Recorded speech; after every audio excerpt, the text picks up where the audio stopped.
talking about Tessa Blanchard returning back to TNA Wrestling. This 2024 has been crazy as far when it comes to wrestling. We're going to be talking about that and why TNA is bringing her back, which makes no damn sense.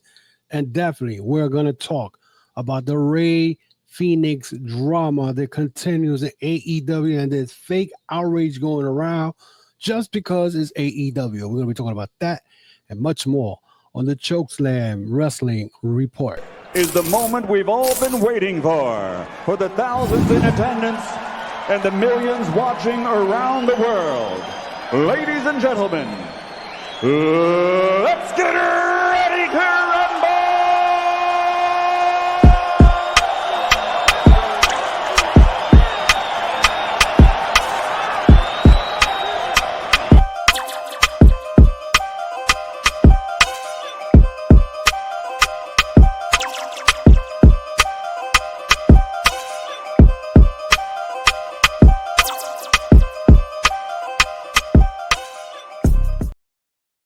Welcome to another episode of the Chokeslam Wrestling Report. I am your host, the infamous Ultimate One. And of course, we're going to be talking about the Tessa Blanchard situation. Yes, TNA has brought back Tessa Blanchard. What? Bro, what are you talking about, man? Yep, Tessa Blanchard showed up last night at Final Resolution for TNA's pay-per-view, attacking Jordyn Grace out of all people. Now, there was rumors going around as of Thursday, I think it was Thursday, Friday, that TNA was thinking of signing Tessa Blanchard. Now, Tessa Blanchard pretty much was what we could say blackball from the wrestling industry. And it's not because that she's Mrs. Nice Girl, because she's not. Now, you guys know that in 2020, Tessa Blanchard got fired by TNA Wrestling. I did a podcast about that, and I believe it was April of 2020 during the pandemic, because Tessa Blanchard did not want to do promos while she was in Mexico with her then husband, Daga. TNA asked her to send video shoots and promos for the company, even though they were running. She refused to do that. She wanted more money. TNA then asked her to drop the world title. Now, mind you, she beat, I believe it was Brian Cage or Sami Callihan, one of those two. I can't remember which one. She beat him for the world title, the men's world title, not the knockouts title, the men's world title. Okay. She had that belt. She had a hostage. She did not wanted to drop the belt at all. TNA had no choice but to fire her. Okay. She was blackballed. She then tried to come back into wrestling. You had these clown ass promoters with their little small companies with putting her in wrestling, little promos or whatever. I think she wrestled one, one of those little, I can't remember the promotion. I don't even think they're even around anymore. But she was still trying to make a name for herself. AEW didn't want to sign her. WWE doesn't want to sign her. If WWE doesn't even want to sign you, you know she's a problem. But she was a problem even before all this, before she got fired from TNA. Because if you remember, January of 2020, Allison Kay, I think that's her name. I could be wrong. But she shouted out Tessa Blanchard days before she was going to get her world title match. I believe it was with Sami Callihan, when reports came in that she was bullying and being a racist to a wrestler named La Rosa Negra. I believe was in Japan, and one of those, but she was using racist statements. She was a bully, and that came days before her title match. And it was all over social media, but TNA still decided to, these are probably disgruntled women wrestlers. They're mad because Tessa Blanchard is doing something that no other female wrestler has ever done. Even China probably was the closest one that took on the belt from Jeff Jarrett. And they still let her win the belt. But as you guys will know that right after that COVID hit, and I just explained to you what happened afterwards. Now, what I don't understand is why will TNA come and bring Tessa Blanchard in? Now, if Scott D'Amore was there, Scott D'Amore would have never, ever brought Tessa Blanchard back. See, because the people who are running TNA are a bunch of guys in monkey suits who don't know nothing about professional wrestling. TNA right now, if you think about it, they were working with WWE. WWE wasn't stupid. They really used the main guys, the main people to come into NXT. They used the Joe Henry, which to me, again, Joe Henry wins another, God knows, another number one contenders match, and he's back in the number one contenders spot. No one cares about Joe Henry. He was a flavor of the month. Okay, they're about to lose Josh Alexander. They lost Speedball Mike Bailey, and they're about to lose Jordyn Grace.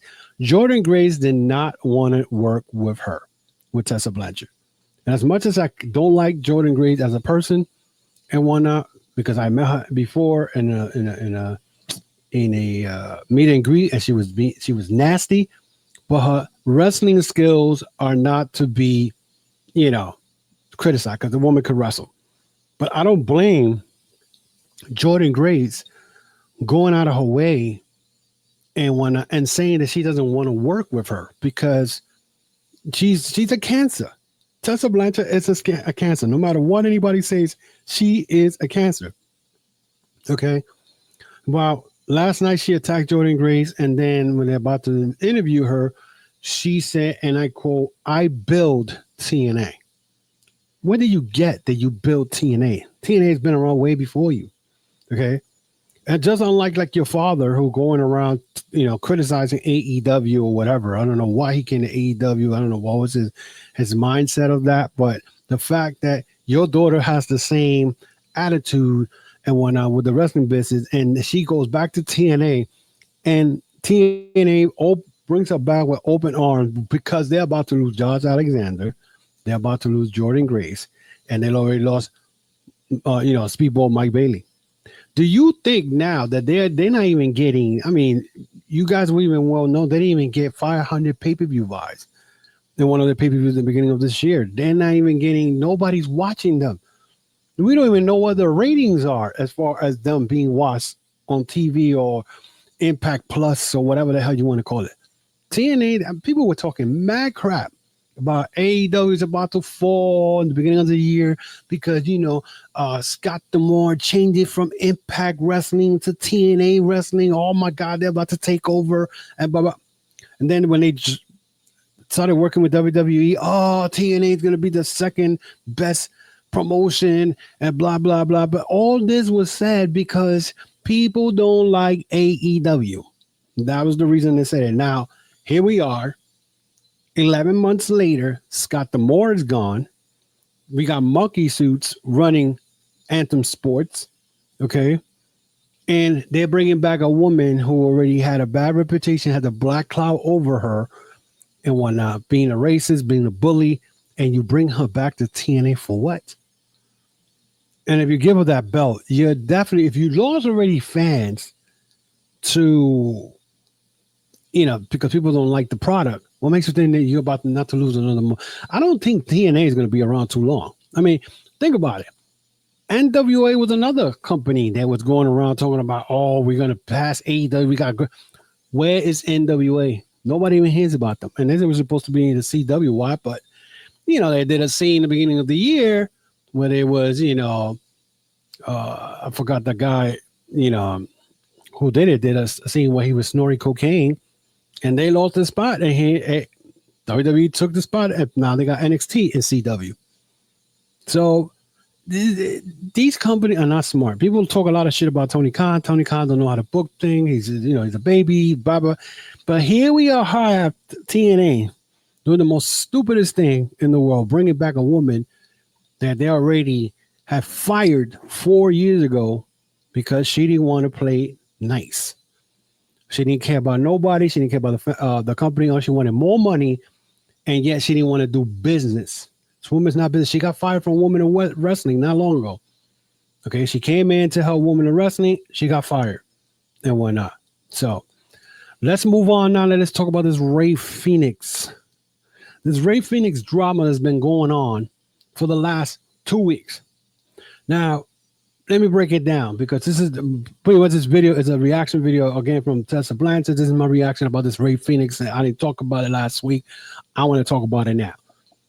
Rey Fenix, first of all, and his brother Penta decided to go and started doing business behind AEW, even though they were under contract with AEW, with WWE.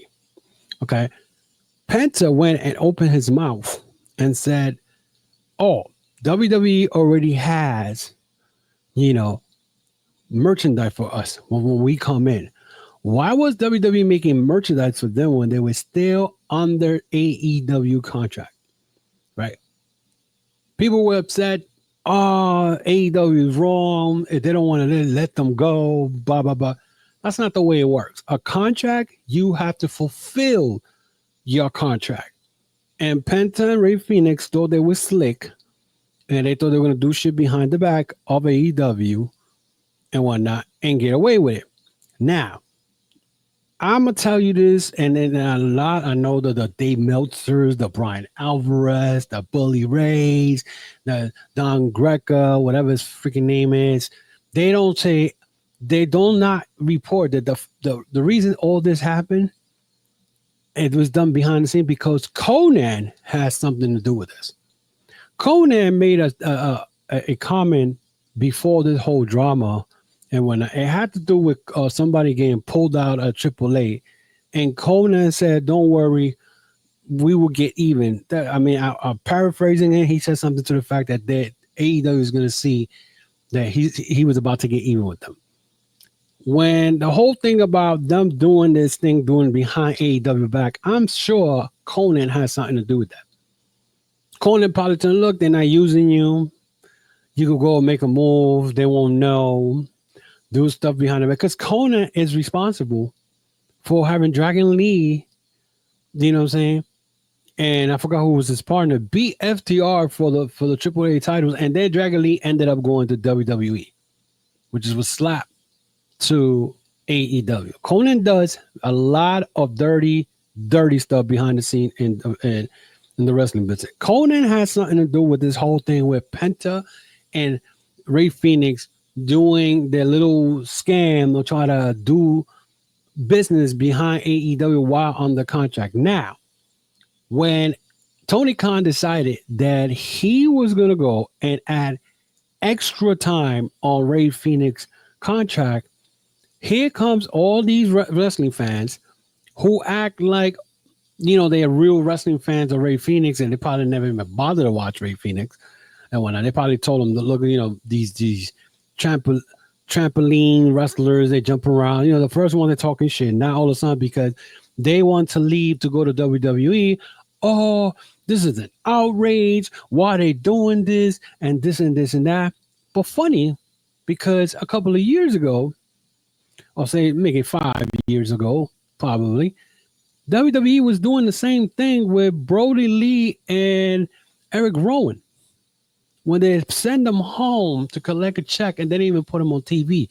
Where was the outrage for that?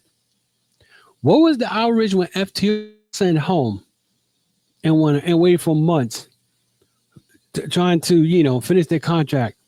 Why come WWE did not release them? What was the outrage on that? There was no outrage for that. So it goes to show you that wrestling fans only get outraged when it has to do with AEW. The hate for AEW is ridiculous. But at this point, we should know that all these people who has hate for AEW, these are wrestling fans that do not enjoy the product. They are constantly looking at the ratings. They're looking, oh, look at this, look at that. I see podcaster, they were crying because Tony Storm was going to wrestle in Rampage. Oh, they should not make her come on Rampage. They should make her wrestle in Dynamite.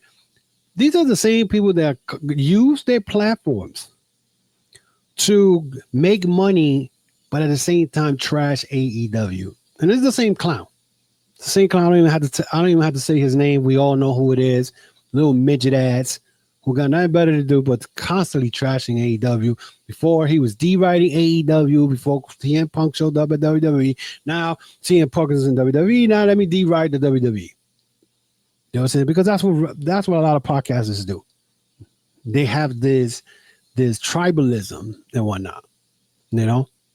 But the bottom line is that here with this whole Rey Fenix thing, then Rey Fenix then decided, supposedly they claim it was him, go to Twitter and made a comment about him being treated by AEW inhumane. And I had to laugh because I'm like, first of all, Rey Fenix does not speak English. So who is translating this tweet and putting it on Twitter? Is he saying something and somebody else is retweeting it and adding words that are not the right words that he's saying? Because then he put another tweet that he needed medical attention, that he needed a hospital doctor, and that AEW and Tony Khan never helped him. Right? So we saw that. Then all of a sudden, 24 hours later, those tweets were gone. They were erased. Now, my question is, why was those tweets erased? Was it Tony Khan said, look, you need to bring those tweets down or I'm gonna fine you because you're still under contract. And who told him to put those tweets up? And I can guarantee you that Conan's behind this. Okay, Conan, with his Conan, Eric Bischoff, these two are so upset that they didn't get job offers from AEW. Because, and then it's funny because there was something I saw online today by a podcaster that made a lot of sense when he says guys like Bully Ray, guys like Eric Bischoff trash AEW all the time, but they make appearance on WWE. They under the WWE payroll. Okay? I don't care what anybody tells me about Eric Bischoff. No, Bischoff's not getting paid. He's getting paid by WWE to trash AEW on a constant basis on his 83 Days podcast. Bully Ray is another one. Okay? Bully Ray trashes AEW constant, but yet he shows up at NXT for the ECW or ECW Arena special, or he comes out in WWE, comes out at WrestleMania being a referee. These guys own the payroll. And then you got people talking about, like one comment, like, a 70-year-old man and a developmental company beat AEW last week. By what? By 9,000 points? They had 500 something. Or that was the last week, the week of, matter of fact, yeah, the week of the go home show for Deadline, where Bischoff showed up and the ratings went down for NXT. You're talking about Bischoff changed the wrestling world. No, he didn't. He stole a gimmick from New Japan Pro Wrestling and added it in WCW. That's where the NWO came from. See, people just like to talk. You don't do your research. All you people who watch wrestling in the 90s, late 90s, think you're smart now. You're not. You're not smart. Okay?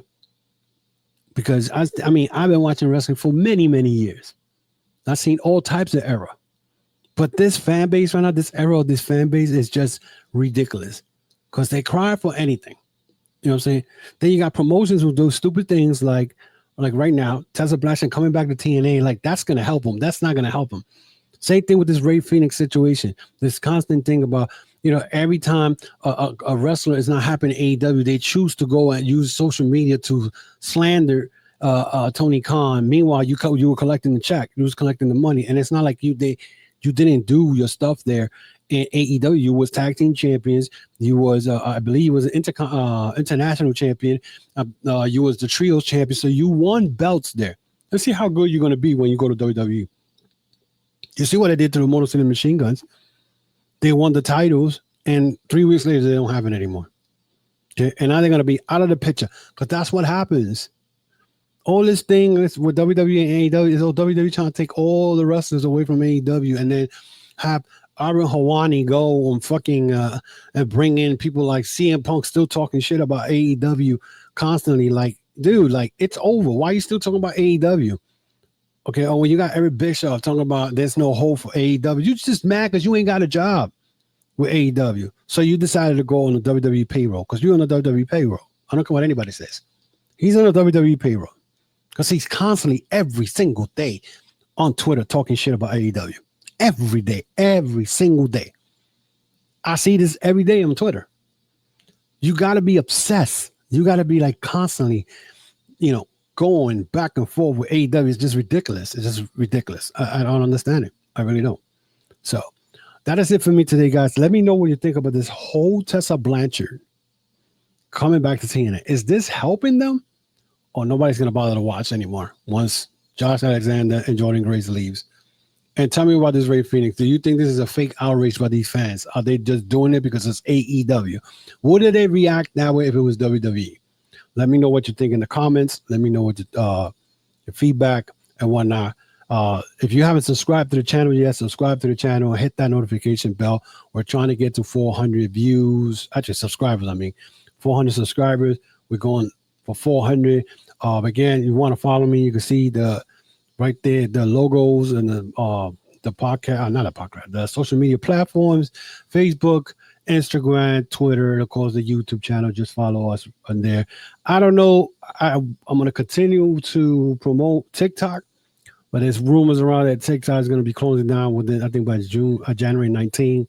I don't know, but you could still check out my TikTok. I leave, little clips of the episode there. Come support the Chokeslam Wrestling and TikTok. Let me know what you think. Again, thank you for everything, guys, and for your support of the Chokeslam Wrestling Report. We'll definitely see what happens with all this, and we'll talk about it more during the week. Until then, guys, be safe, and I will talk to you guys soon.